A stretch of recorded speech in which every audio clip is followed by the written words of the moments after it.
Bueno, bienvenidos otra vez más. Eh, no me gusta hacerlo aquí. La verdad es que he estado haciendo ya varias pruebas y no me termina de convencer ninguna, así que bueno, según tenga el ordenador arreglado del todo, mm, sí que me gustaría pasar a hacerlo por grabación de pantalla. Pero mientras tanto, bueno, vamos a apañarnos unos cuantos capítulos, a lo mejor durante todo el curso de lógica, lo cual no es tan grave porque la lógica tampoco vamos a necesitar más que la pizarra, sino para apoyarnos en algunos momentos. Entonces, vamos a ver qué tal nos viene y vamos a ir probando. Bueno, ya veis que está decorada la pizarra porque no la uso mucho. Esto es un regalo que me hicieron unos amigos de un viaje de Nepal. Pero yo creo que puede ser que le esté faltando el respeto a alguien creyente, pero vamos a ponerlo así.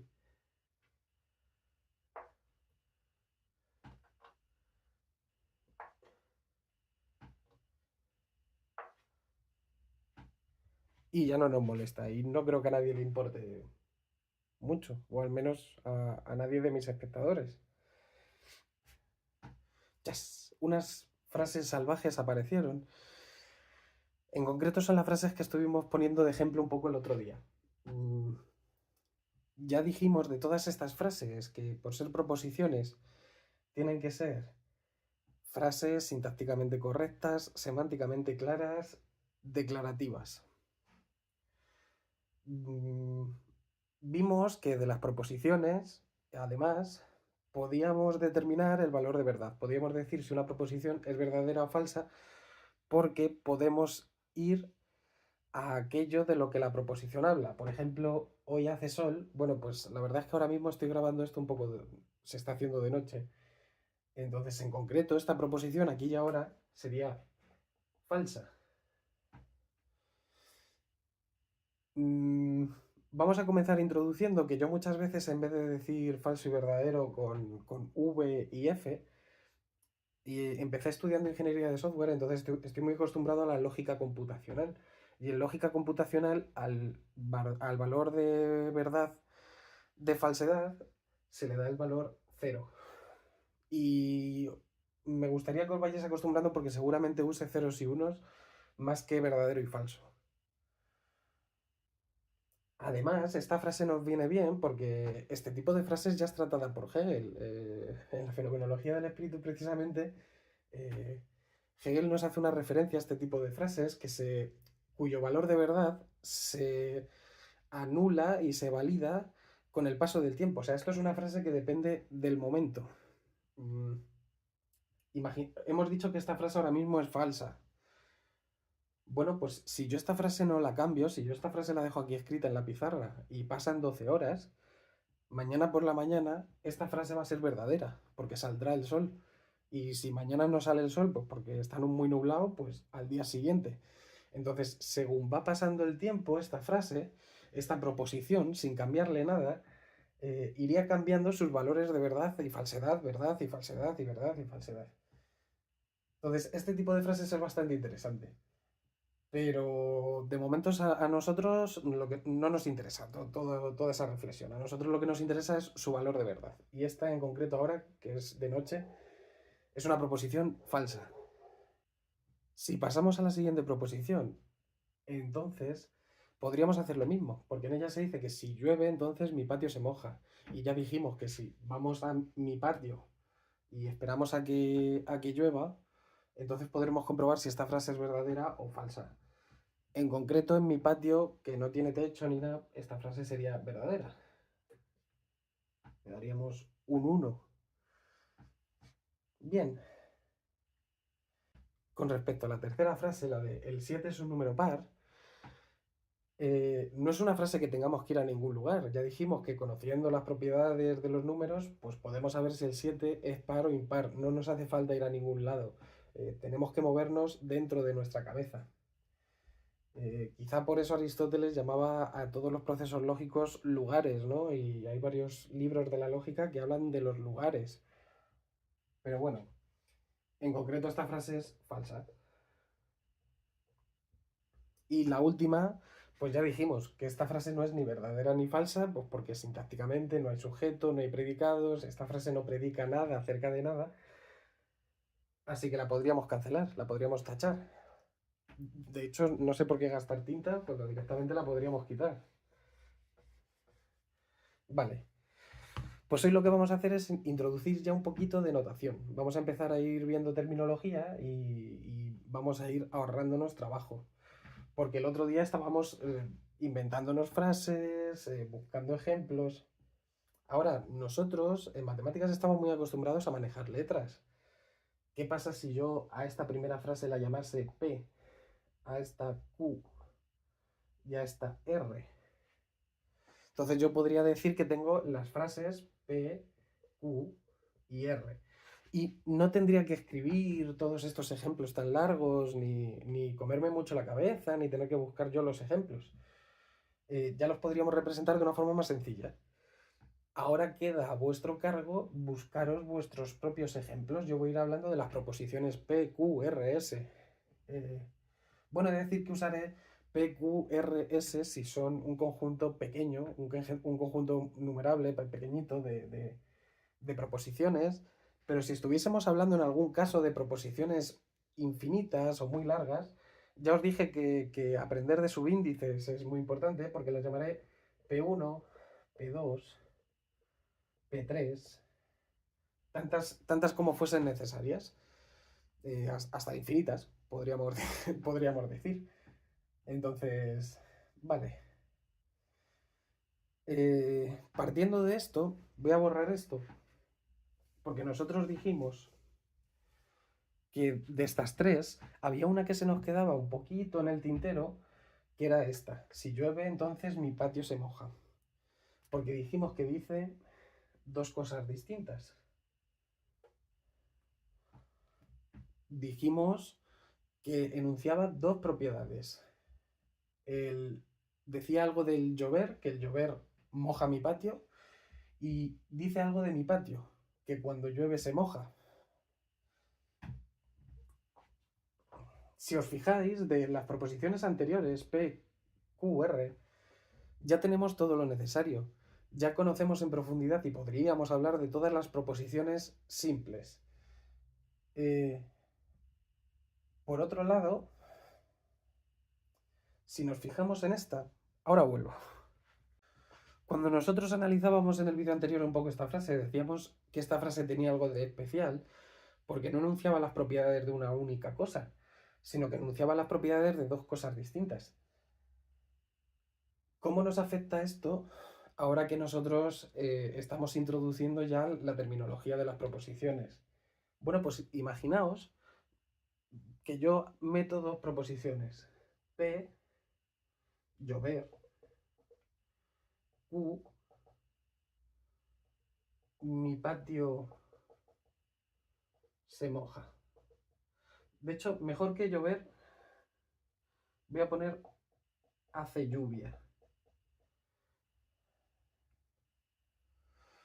Porque esto sí es sintácticamente correcto, mejor.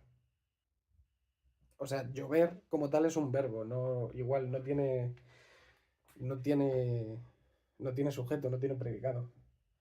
Bien, si llamamos P a hacer lluvia o a que hace lluvia, y Q a mi patio se moja, toda esta frase que nosotros teníamos aquí, pues podemos reconocer a la frase, la proposición P en llueve, si hace lluvia, si llueve, entonces mi patio se moja. Esto es P y esto es Q. Por lo cual, esta frase, que yo antes la había llamado de una como a todas las demás, podríamos especificarlo un poco y decir que eso es si P... Espera, lo voy a poner ahora.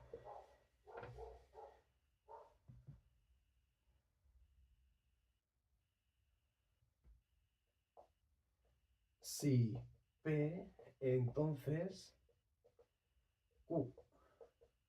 Pero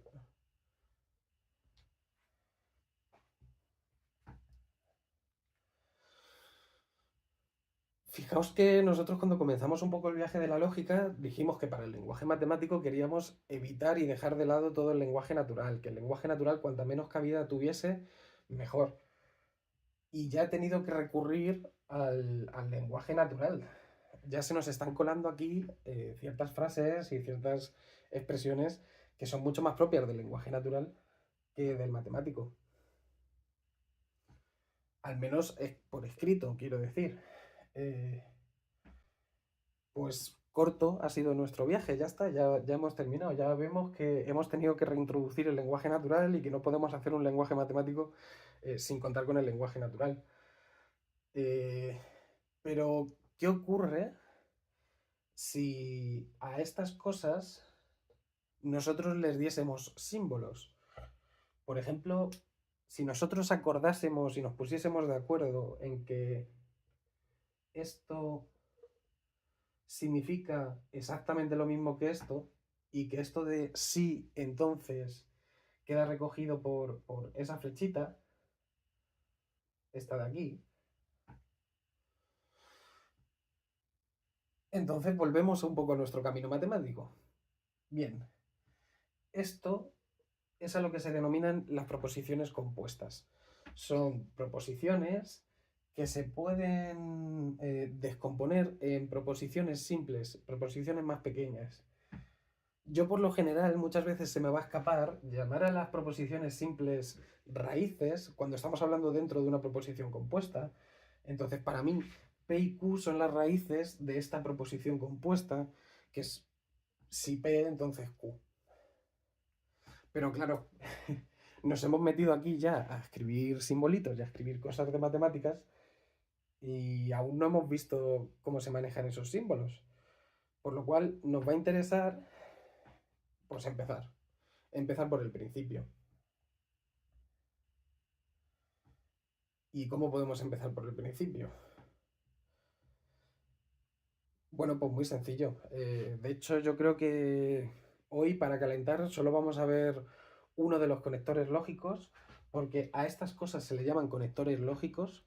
eh, Conectores porque conectan dos proposiciones simples, dos raíces, dentro de una proposición más grande. Eh, Podría decir que hace lluvia o podría decir que mi patio se moja, pero si digo si llueve entonces mi patio se moja, estoy combinando las dos en una única frase. Pues eso es lo que nosotros vamos a estudiar, cómo se pueden hacer este tipo de combinaciones. Y para ello vamos a comenzar por la más básica, para la cual ni siquiera nos harían falta dos proposiciones, porque va a ser la negación.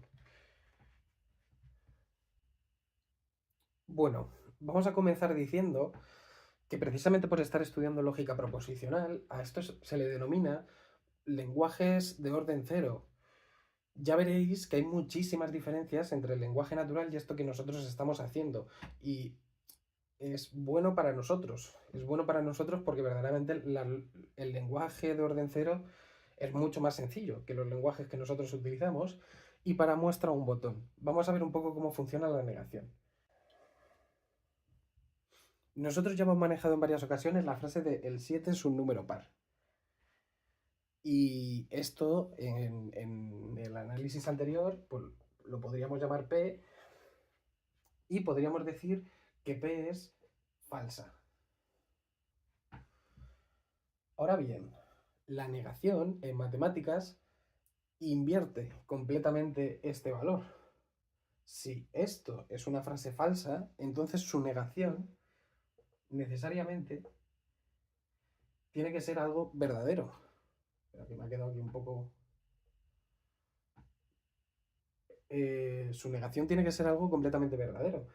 Fijaos que si decimos el 7 es un número par, evidentemente que eso es falso. Ahora, si decimos el 7 no es un número par, lo cual es lo mismo que decir el 7 es un número impar, esta frase es verdadera. A esta frase se le llamaría, o nosotros lo vamos a escribir, no P. Es como una cejilla, es como una esquinita que se pone ahí delante. Bien, fijaos que todo esto que nosotros hemos estado diciendo, de que la negación invierte completamente el valor de verdad, eh, lo podríamos meter incluso como proposición.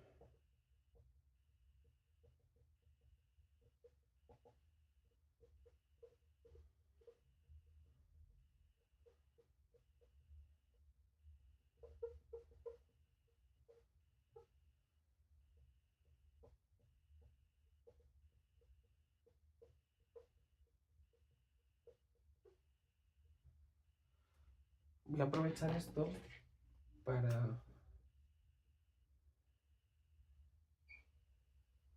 recuadrar esto un poquito.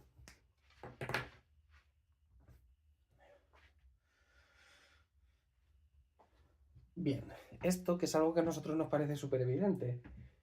Fijaos que en el lenguaje natural ya funciona de manera distinta, como nosotros estamos diciendo en matemáticas. Porque una negación en el lenguaje natural no siempre sirve para invertir el valor de verdad. Por ejemplo, yo puedo decir la frase Q o no Q, yo no voy al cine.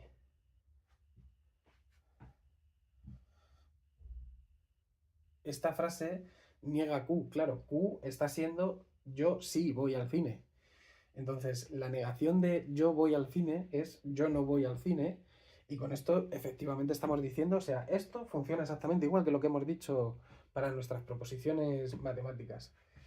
Ahora, otra manera, por ejemplo, de negar Q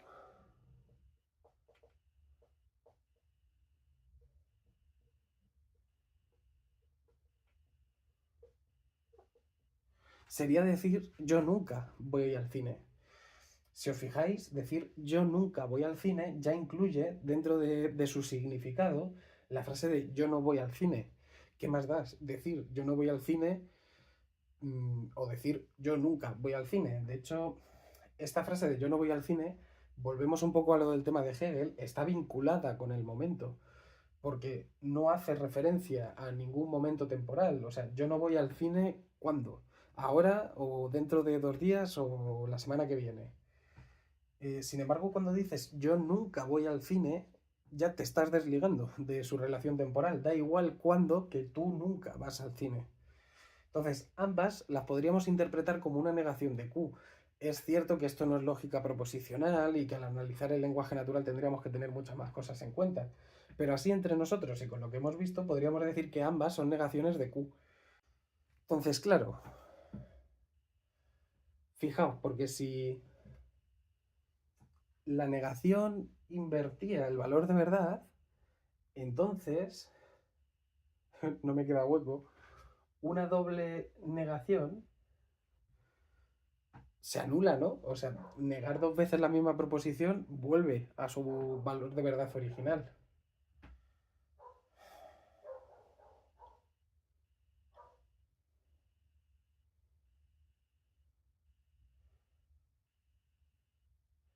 Sin embargo, con el lenguaje natural no ocurre esto.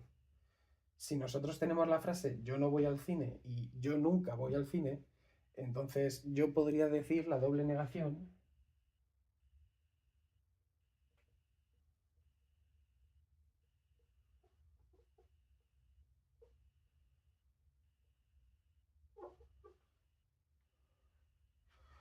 podríamos tener la negación yo no voy nunca al cine.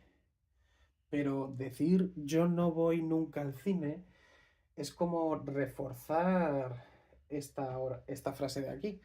Entonces, la doble negación, del mismo modo que hemos dicho que esto va a ser equivalente a P, esto no es equivalente a Q. Porque en el lenguaje natural podemos hacer construcciones bastante más complejas de lo que vamos a poder hacer en matemáticas.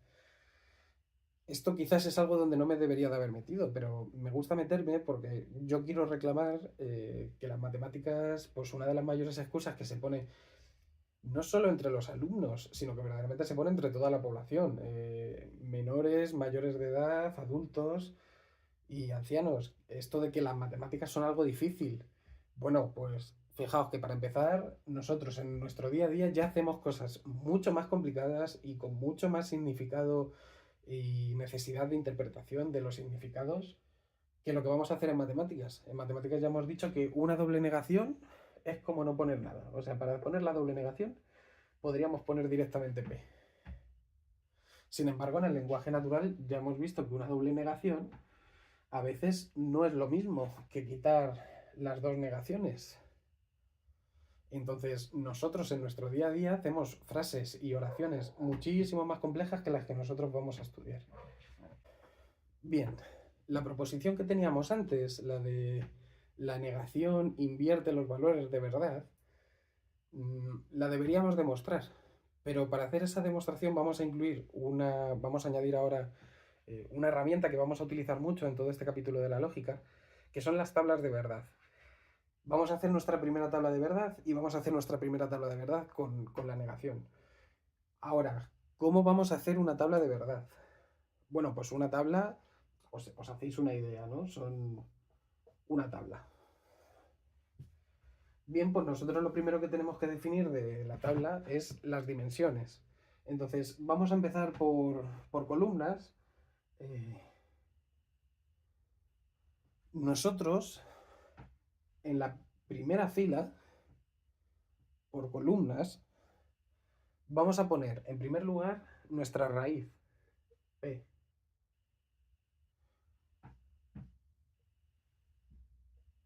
Y más allá de nuestra raíz, vamos a construir la proposición que nos interesa estudiar. A nosotros, en nuestro caso, la negación, no P. Bien. Ahora, debajo de la raíz o de las raíces, porque en muchas ocasiones habrá más, pensad en que cuando haya proposiciones compuestas habrá P, Q, R, S. Pero vamos a tener que dar todas las posibles combinaciones de la proposición. En este caso, como solo hay una, el tema es bastante sencillito. Esta proposición puede ser falsa o verdadera. Voy a borrar esto. Bien. En la proposición anterior dijimos que la negación invierte completamente el valor de verdad. Pues eso es lo que nosotros vamos a ir analizando ahora a lo largo de la tabla de verdad. Entonces, si P es una proposición es falsa, si yo digo el 7 es un número par, entonces su negación, el 7 es un número impar, tiene que ser verdadera. Por otro lado, si la frase P es verdadera, si yo digo el 7 es un número impar, entonces su negación, el 7 es un número par, tiene que ser falsa. Pues esta es nuestra primera tabla de verdad. Y bueno, no sé cómo os habrá quedado el vídeo, no sé si habrá sido una primera clase muy corta, pero de momento vamos a dejar esta clase por aquí, porque con la tontería hemos visto que la negación, que solo afecta a una única proposición, ¿no? De hecho, es una de las cosas que ocurre. Si yo digo algo, lo que cualquier otra persona puede hacer de primeras es negarlo. Esto es una de las herramientas más básicas de la humanidad. Incluso hay perspectivas de la negación en psicología, ¿no? Está la técnica esta de negación y todas estas cosas para que los niños hagan lo que queramos y tal. Entonces, para la negación, como solo afecta a un único conector, a una única proposición, a esto se le suele llamar el conector unario. Entonces, fijaos que para nosotros, en matemáticas, gracias a este pequeño análisis que hemos hecho, se nos ha simplificado mucho el lenguaje natural. Me voy a inventar una frase, o sea, seguramente me trabe, pero yo qué sé, digamos, yo nunca dije que no te amase si no hacía sol. O sea, podemos empezar a introducir negaciones en nuestro lenguaje natural y verdaderamente eso lo que haría es volver muy abstracto y muy oscuro el lenguaje natural. Hablar por medio de negaciones serían pues este tipo de frases. Yo nunca dije que no iría a no lavarme, no sé si me explico. Es algo que no solemos hacer. En el lenguaje natural tratamos O sea, las negaciones existen, por supuestísimo, pero tratamos de hacer las mínimas posibles, porque cuantas más hagamos dentro de una frase, más se complica el asunto. Sin embargo, fijaos que con los términos que nosotros estamos haciendo, nos da igual cuántas negaciones tengamos delante y cómo se construya esa frase. Esa frase puede tener muchas maneras, que al final de dos en dos las podemos ir quitando y solo nos quedaría esa. Entonces, todo se puede simplificar mucho gracias a estas herramientas. Y bueno, pues eso, lo vamos a dejar por aquí, que yo creo que viene bien dejarlo justo en el conector lunario. Me da mucho miedo esto de grabar los vídeos así. Eh, ya he hecho varias tomas, no me ha gustado ninguna y no creo que me guste este vídeo. Aunque sí que me gusta mucho utilizar la pizarra, no sé cómo se verá desde ahí, pero a mí verdaderamente volver a utilizar la pizarra, que hacía muchos años que no la utilizaba, eh, me da alegría. Pero bueno, lo vamos a dejar aquí porque este es el conector lunario, entonces lo estamos dejando a huevo para empezar ya el próximo día con los conectores binarios. No veremos todos los conectores binarios de una. Mi intención es ver en la siguiente clase conjunción y disyunción y ya en la siguiente las proposiciones causales, las implicaciones y todo lo demás. Entonces, bueno, escucho todo tipo de opiniones. No sé qué os parecerá este vídeo, pero seguimos sintonizando. Hasta la próxima.